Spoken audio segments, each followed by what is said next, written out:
Kami bersyukur Tuhan pagi ini boleh ada di tempat ini. Kami bersyukur Tuhan kami boleh beribadah. Kami bersyukur Tuhan sekali lagi Tuhan berikan kesempatan kepada kami untuk boleh belajar firman-Mu. Kami menyerahkan waktu kami ke dalam tangan kuasa-Mu Tuhan. Kiranya Engkau yang memimpin, menyertai kami. Terima kasih ya Tuhan. Di dalam nama Tuhan kami Yesus Kristus, Tuhan dan Juru Selamat kami yang hidup, kami berdoa. Amin. Jemaat sekalian, silakan duduk kembali. Selamat pagi. Ya, saya bersyukur, berterima kasih pada Gembala Sidang Bapak Gio yang berikan kesempatan, juga kepada setiap majelis jemaat, juga jemaat yang berikan kesempatan untuk saya boleh kembali berbagi. Saudara sekalian kasih Tuhan, saya juga bersyukur karena yang di belakang sekarang sudah ada balkon. Ya, tentunya lebih nyaman ya, lebih bisa beribadah dengan baik. Saudara, sebelum saya nanti akan menyampaikan satu perenungan bersama, yaitulah kasihlah samamu, saya ingin mengajak kita untuk melihat satu slide. Saya ingin menceritakan sedikit tentang pelayanan Merapi yang sudah beberapa waktu ini kami lakukan. Ya, berkaitan dengan kelompok bermain kasih Yobel. Mungkin beberapa waktu ini Bapak Ibu cukup pernah mendengar tentang sekolah ini, apa yang dilakukan di lereng Merapi, pelayanan-pelayanan apa. Ini salah satunya Bapak Ibu. Ya, saya akan menjelaskan sejarah singkat kenapa kok ada sekolah di sana, sekolah kasih Yobel.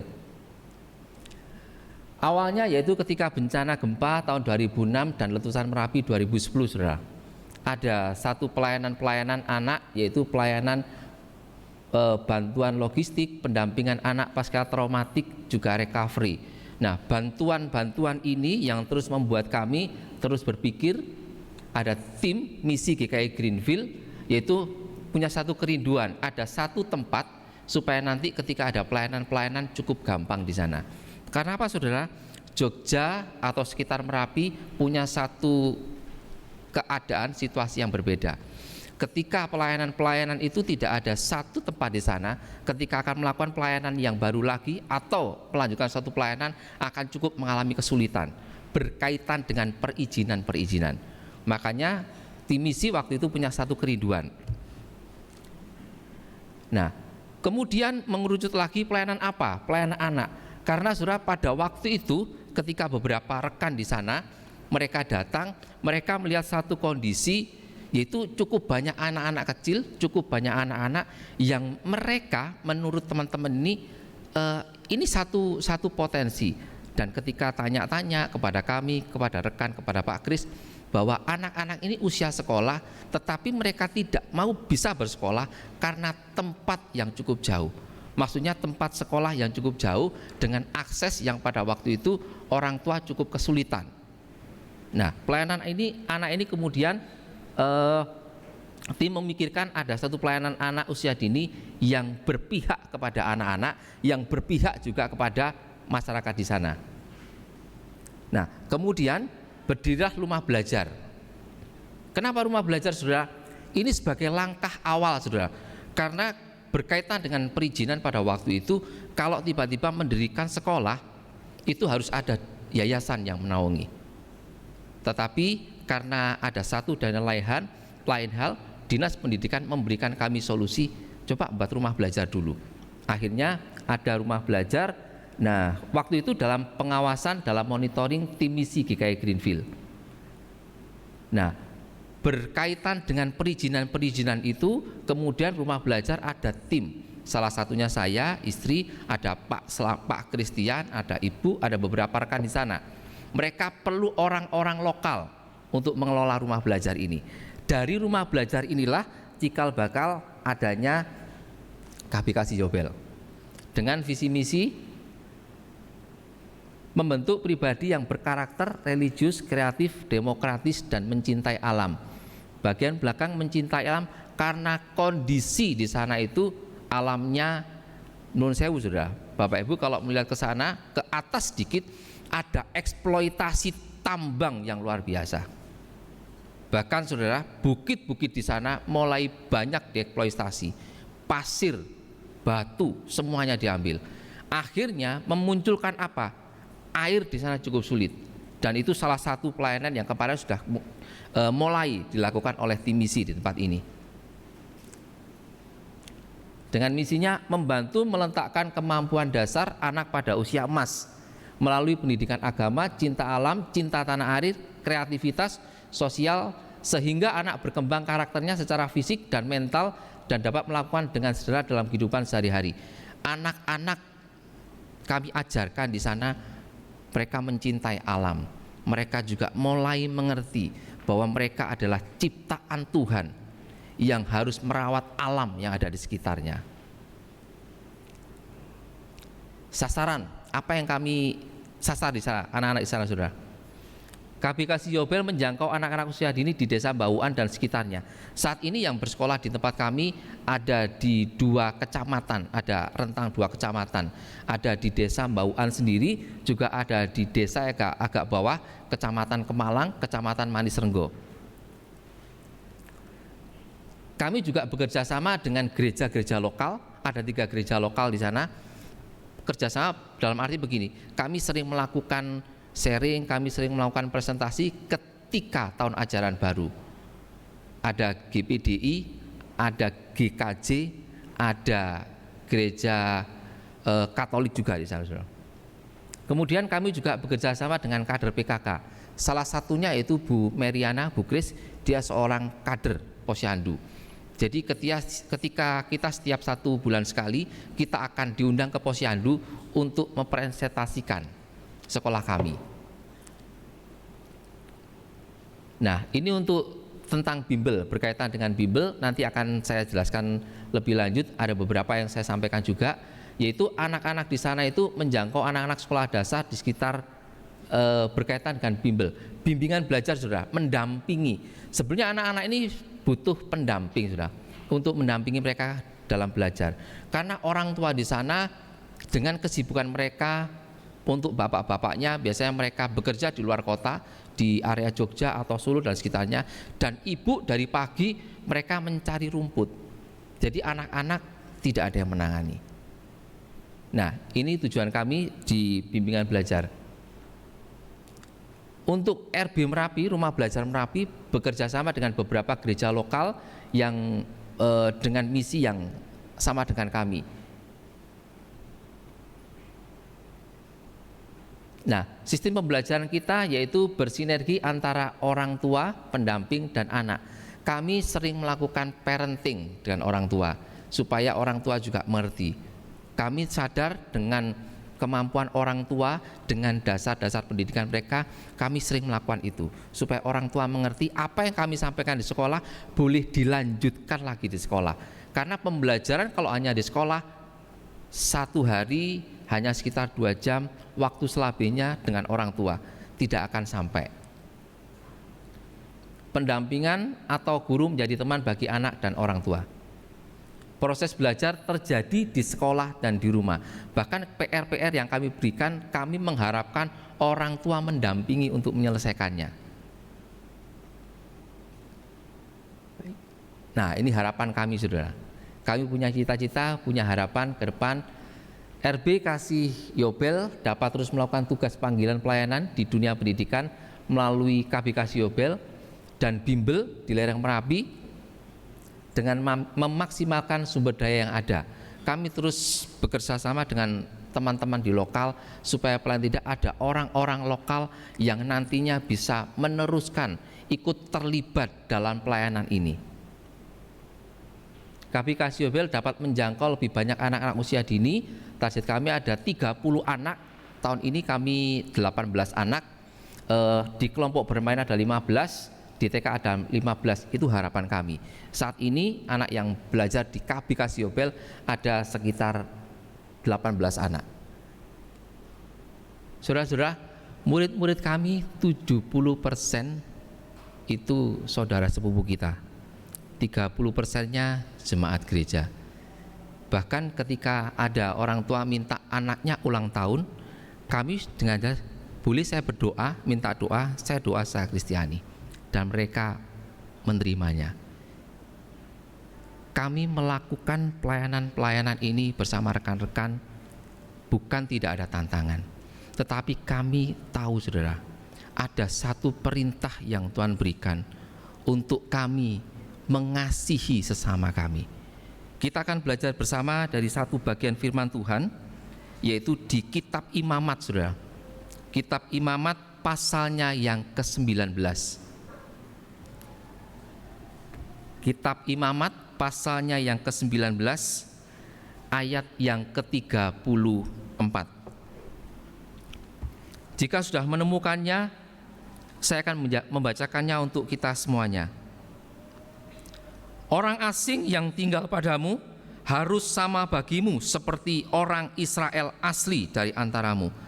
Kasihilah dia seperti dirimu sendiri, karena kamu juga orang asing dahulu di tanah Mesir. Akulah Tuhan Allahmu. Saudara sekalian yang dikasihi Tuhan, kami merasa ketika perintah untuk mengasihi sesama ini adalah suatu peraturan yang Tuhan berikan, satu perintah yang Tuhan berikan, bagaimana supaya kita bisa menjalani kehidupan ini, saudara. Saudara, sebagai bangsa atau kelompok pasti memiliki satu aturan-aturan, dan peraturan-peraturan itu memiliki satu tujuan-tujuan. Demikian halnya dengan bangsa Israel. Bangsa Israel sebagai satu bangsa yang pada waktu itu akan menjadi bangsa yang utuh memiliki satu peraturan-peraturan. Peraturan-peraturan ini kalau kita melihat ya, dimulai di kitab Keluaran. Tuhan mulai menjabarkan beberapa peraturan-peraturan, dan peraturan-peraturan ini diberikan ketika bangsa Israel persiapan untuk masuk ke tanah perjanjian, masuk ke tanah Kanaan. Di samping itu, peraturan ini penting Tuhan berikan. Karena apa? Sekian lamanya bangsa Israel diperbudak di Mesir, Tuhan ingin menghapuskan supaya orang Israel melupakan peraturan-peraturan yang ada di Mesir. Nanti kita akan lebih jauh berbicara. Nah, peraturan-peraturan ini juga penting Tuhan berikan pada bangsa Israel sebagai tuntunan mereka ketika berada di tempat yang baru. Dan kalau kita melihat peraturan-peraturan ini ada dua peraturan bagian besar, saudara. Yang pertama yaitu peraturan berkaitan bagaimana relasi antara manusia dengan Allah Sang Pencipta, bagaimana manusia diajarkan untuk mengasihi Allah, dan kemudian bagian yang kedua relasi antara manusia dengan manusia, bagaimana manusia umat Israel pada waktu itu diajak untuk mengasihi sesamanya. Perintah-perintah ini, dan lebih jelas lagi saudara, di Imamat ini dikatakan bahwa peraturan ini sesama mereka termasuk orang asing, saudara. Ketika kita baca tadi itu, orang asing yang ada padamu harus sama seperti orang Israel asli. Saudara, kita akan melihat paling tidak saya membaca ada 5 kali berkaitan orang asing, saudara. Mulai dari kitab Keluaran, di kitab Ulangan, juga di Imamat ini. Kenapa, saudara?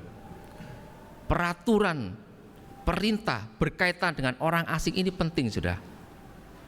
Saudara, sebagai bangsa yang nantinya merdeka, orang Israel ini akan hidup bersosialisasi.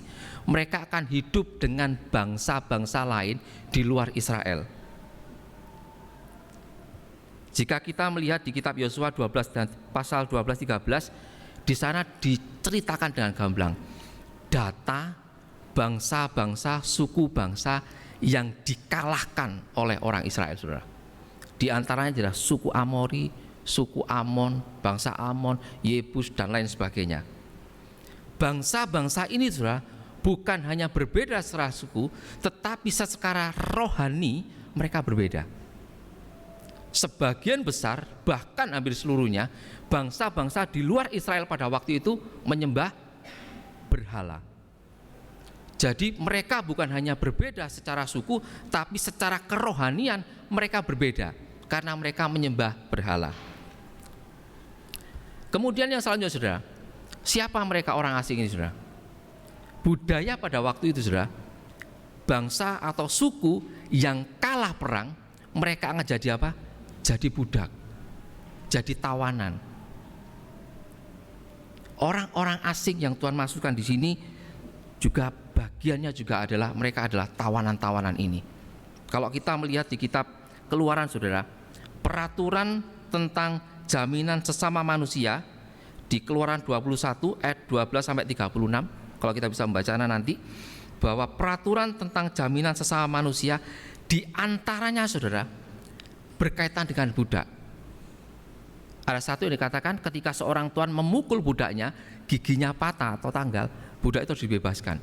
Sedemikian Tuhan ingin mengatur bangsa Israel, bangsa yang dia tuntun keluar dari tanah Mesir, bangsa yang sedang siap menjadi bangsa yang merdeka, bangsa yang sedang siap menjadi satu bangsa yang utuh, bangsa yang sedang siap akan berinteraksi dengan bangsa-bangsa lain, bangsa yang tidak sama dengan mereka, bangsa yang tidak mengenal Tuhan. Tetapi Tuhan begitu jelas berikan peraturan.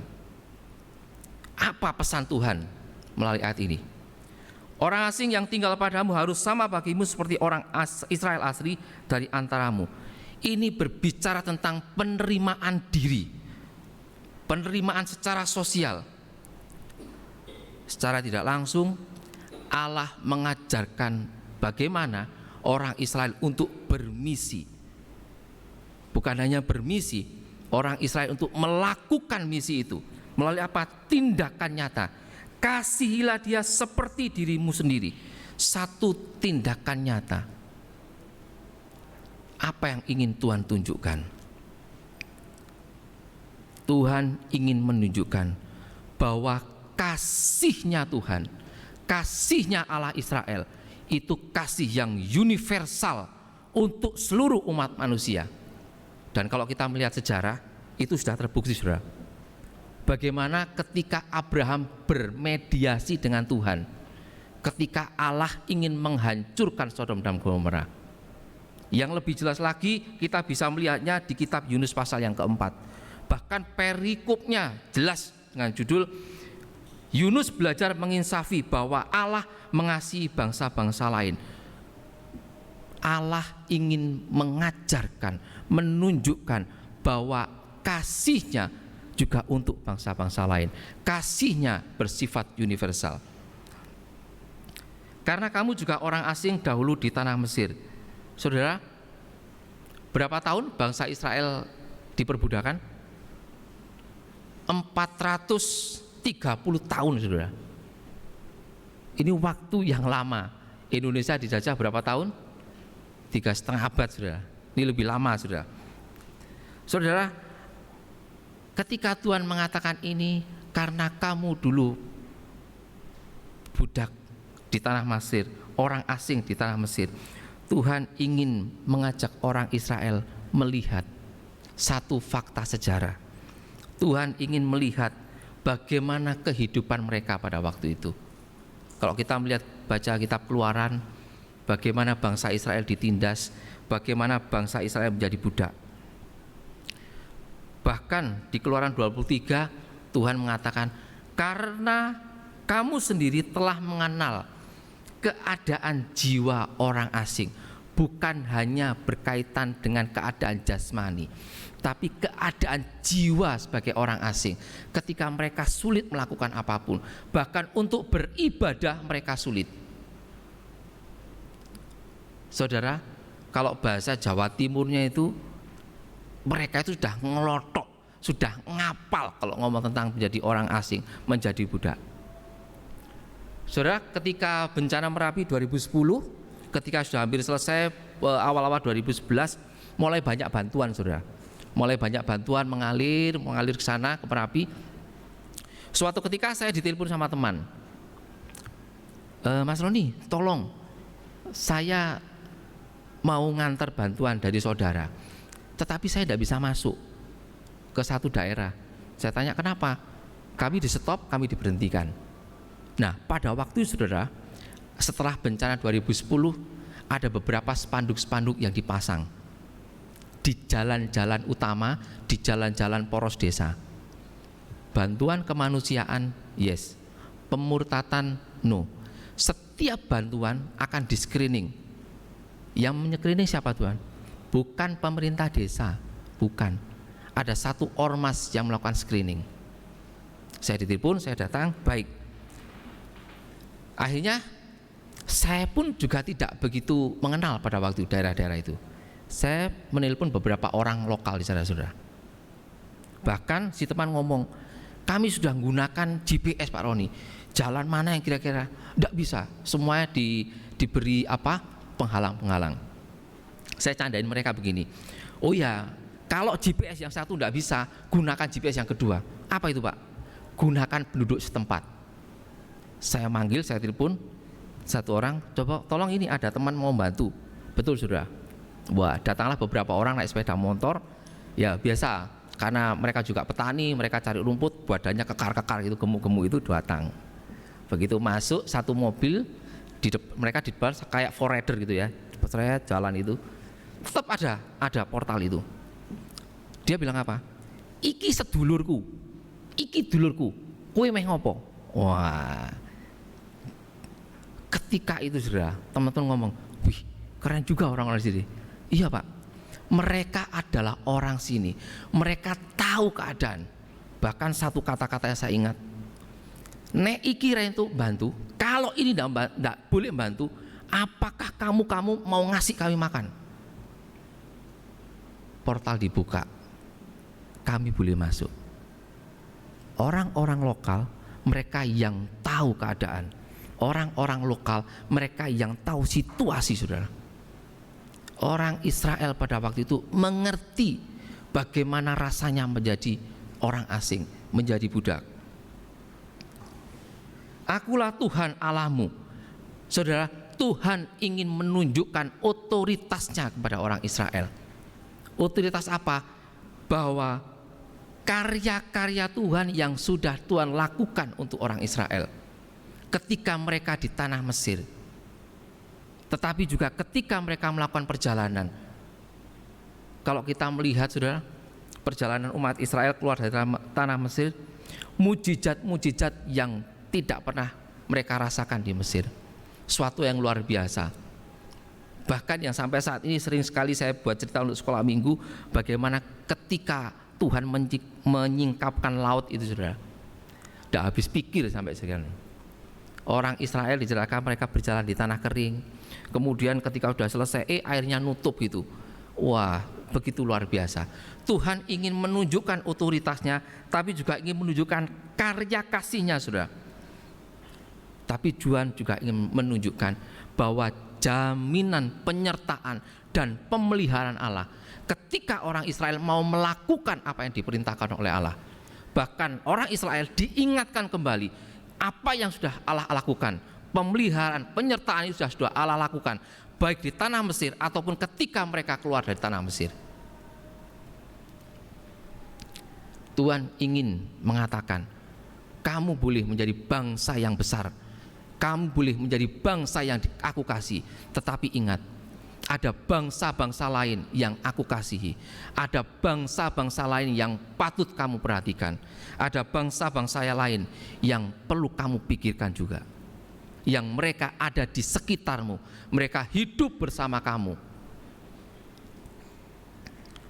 Rasul Petrus mengingatkan bahwa kita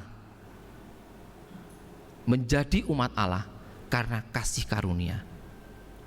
Kita menjadi umat pilihan Tuhan karena kasih karunia, karena keselamatan yang kita terima. Perintah ini untuk mengasihi sesama juga berlaku untuk kita sebagai umat-umat pilihan Tuhan. Karena kita mau tidak mau saudara, saat ini kita juga hidup berdampingan. Kami berdampingan dengan rekan-rekan di lereng Merapi, dengan jemaat di sana, dengan warga di sana. Saudara berdampingan di sini. Tadi ketika pagi-pagi saya coba jalan-jalan ke sana, saya melihat banner saudara. Ada pelayanan-pelayanan misi, ada yang Yerusalem, Yudea, dan bagian bawah itu untuk Merapi bagian apa? Samaria Pak ya. Betul. Wah, saya jadi wah, kami akhirnya masuk juga gitu ya. Kami bersyukur saudara. Betul saudara. Ada orang-orang Samaria yang butuh kita kasihani. Saudara sekalian kasih Tuhan, kiranya melalui firman Tuhan ini kita kembali diingatkan bahwa Tuhan sudah berkarya sedemikian rupa kepada kita. Kita sudah mendapatkan kasih karunia-Nya, kita sudah mendapatkan pemeliharaannya, kita sudah mendapatkan janji-janjinya. Waktunya kita melakukan perintah itu, mengasihi sesama kita, orang-orang di sekitar kita, orang yang berbeda dengan kita, baik secara suku, agama, kepercayaan atau ya dan sebagainya. Dan kiranya saudara, kita melalui firman Tuhan ini, Tuhan gerakkan kembali memiliki empati saudara kepada orang-orang di sekitar kita. Karena kita saat ini juga menjadi umat Allah. Amin. Saya akan menutup perenungan pagi hari ini dengan satu video lagi.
Saudara, kami mendampingi anak-anak ini bukan karena kehebatan saudara. Kalau ngomong saya matematika kelas 6 SMP sekarang itu sudah bingung saudara. Ketika bimbel gitu mereka tanya, Pak Roni apa matematika apa itu ya? Tentang akar apa itu, terus pangkat-pangkat, mumet saya saudara, sudah mumet saya. Tetapi mereka sebenarnya ketika coba kamu cari di depan, oh ya ada, di depan ada dibaca, oh ya ada Pak, caranya seperti ini. Mereka sebenarnya bisa.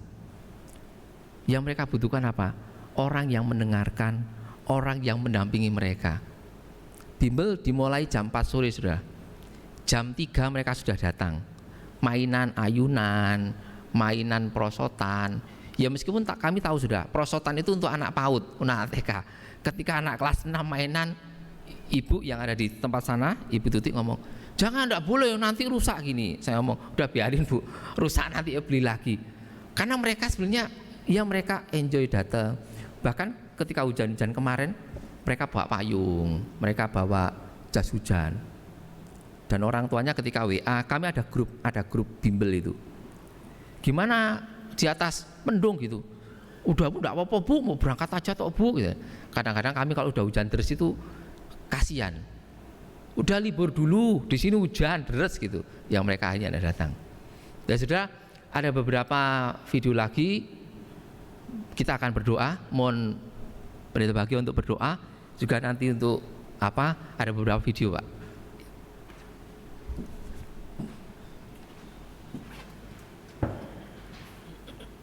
Mari kita berdoa ya.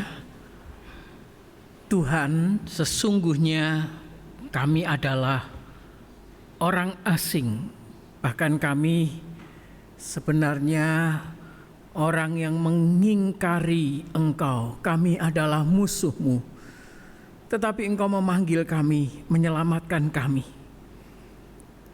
Kami tahu Engkau begitu mengasihi kami Tuhan, dan Engkau juga mengasihi orang lain. Engkau mengasihi bangsa-bangsa lain.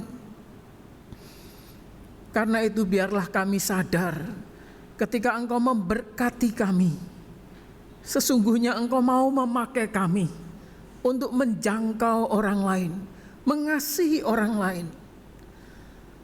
Namun karena ketakutan kami, karena kekhawatiran kami seringkali menganggap orang lain berbeda. Bahkan kami lebih senang menganggap mereka budak. Kami tuan, kami berhak memeras mereka. Betapa naifnya kami Tuhan. Engkau tidak melakukan hal itu kepada kami. Engkau memanggil, menyelamatkan, bahkan Engkau mengangkat kami sebagai anak-Mu. Anak yang Engkau kasihi, anak yang menjadi biji mata-Mu. Tetapi sungguh ironi Tuhan, kami masih terikat dalam dosa. Kadang kami menganggap orang lain sebagai orang asing yang harus kami perbudak. Kami lupa Tuhan, Engkau mengangkat dan menyelamatkan kami untuk menjadi saluran berkat. Tuhan, biarlah melalui presentasi ini, kebenaran firman Tuhan yang kami dengar, kami sadar, Tuhan, berkat-berkat yang Engkau percayakan, kasih yang boleh kami rasakan, kasih yang harus kami sampaikan ke orang lain, kasih yang harus kami salurkan bagi orang-orang yang jauh, yang belum mengenal Engkau. Tuhan, terima kasih. Terima kasih untuk kebenaran firman-Mu. Terima kasih untuk hamba-Mu penginjil Roni yang sudah membagikan bebannya. Dan biarlah kami merasakan, kami boleh melihat apa yang Tuhan lihat di jauh sana.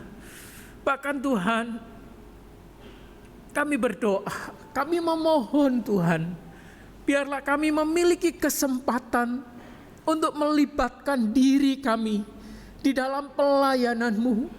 Bahkan kalau Tuhan izinkan, kami melanjutkan misi ilahi yang dari surga, menyelamatkan banyak orang, membagikan kasih kepada banyak orang. Terima kasih Tuhan, terima kasih. Kiranya kebenaran firman yang kami dengar, kesaksian yang disampaikan hamba-Mu, betul-betul menggerakkan hati dan pikiran kami. Di dalam nama Tuhan Yesus kami berdoa. Amin. Selamat pagi, perkenalkan saya Meriana Sriwahani. Saya mengucapkan banyak terima kasih bisa ikut melayani mengajar di PAUD Kasih Yubel. Saya bersyukur dengan adanya PAUD Kasih Yubel di Dusun Tegalsari, Desa Bauan, sehingga orang tua tidak jauh-jauh untuk menyekolahkan anaknya. Semoga PAUD Kasih Yubel dapat terus berkarya dan menjadi berkat. Tuhan Yesus memberkati. Perkenalkan, nama saya Purwanti. Saya berterima kasih ada sekolah PAUD Kasih Yubel yang tempatnya tidak jauh dari rumah saya, sehingga anak-anak saya bisa belajar. Dengan adanya bimbel, anak-anak saya juga mendapat bimbingan ketika belajar di sore hari. Semoga ke depan PAUD Kasih Yubel dan bimbel dapat terus berkarya dan menjadi berkat. Tuhan memberkati.